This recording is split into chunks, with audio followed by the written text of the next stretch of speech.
Namni kun immoo akkuma laaltanii asirratti argaa jirtan kana Dr. Aslii Muhammad jedhamuun beekama. Namni kun immoo geemii jabaa yeroo ammaan duraatti taphatee tureef akka Afrikaadhaatti yooniif sadaffaa bahu yeroo ammaan tana immoo warreen geemiidhaan tokkoffaa tahan keessaa namoota lama lamaan walirratti ijaaruudhaan tiktookarra akkaanii fi geemii taphatan jechuun beeksise.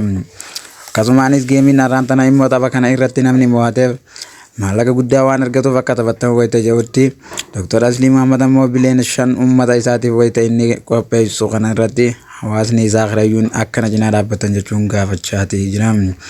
Garuu immoo Dr. Asliin namoonni isa daawwatanii fi akkasumas giftii fi leencaan hundaan ammaan dura bira dhaabbachaa turan kaampaanii tiktookiidhaa kan akkaan ajaa'ibsiisaati ture. Namni kun immoo akkasumas na cinaa dhaabbadhaa jechuun har'aan tanaas gaafachaa wayita inni jirutti hawaasa tokkoonis qeeqamaati jira. Garuu utuu immoo Dr. Asliin dheengadduma geemii taphatee har'aas akkamiin geemii taphata wayita isaan jaanitti uummata qeyyee akka Afrikaatti bakka bu'een taphachaa jira. Namoota qeyyee harka qalleeyyii hundanaan gargaaraa akkaaniif na cinaa dhaabbatan hawaasni qeyyee jechuun gaafachaati jira. Garuu utuu immoo dhimmi kun dhimma guddaadha wayita inni jedhutti hayyoonni siyaasaatii fi akkasumas hojjettoonni mootummaalleen akka hirmaatanii geemii kana akka Afrikaatti tokkoffaa taatan jechuun dubbatama.